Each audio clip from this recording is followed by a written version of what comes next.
చిత్తూరు జిల్లా పొంగనూరు మండలం కమతంపల్లిలో దారుణం చోటు చేసుకుంది.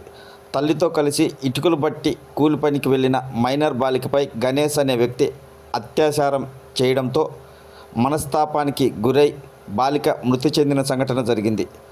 బాలిక నోట్లో గుడ్డ పెట్టి అత్యాచారం చేస్తుండగా తల్లి లక్ష్మీదేవమ్మ దాడి చేయడంతో తల్లిని రాళ్లతో కొట్టి గణేష్ పారిపోవడం గమనార్హం.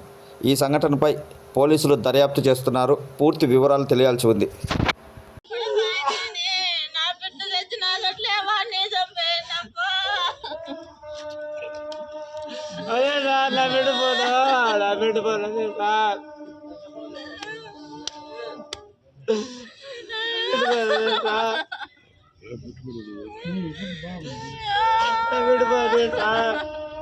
ప్రజల్లో భయాందోళన పోగొట్టి రాబోయే ఎన్నికలు ప్రశాంత వాతావరణంలో నిర్వహించడమే లక్ష్యంగా చర్యలు తీసుకుంటామని సిఐ పురుషోత్తంరాజు తెలిపారు.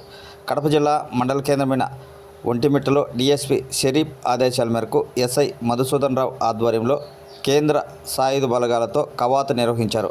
మఠంపల్లి, నడింపల్లి గ్రామాలపై ప్రత్యేక శ్రద్ధ వహిస్తామని తెలుపుతూ ప్రజలు స్వేచ్ఛగా ఓటు హక్కు వినియోగించుకోవాలని పోలీసులు వెల్లడించారు.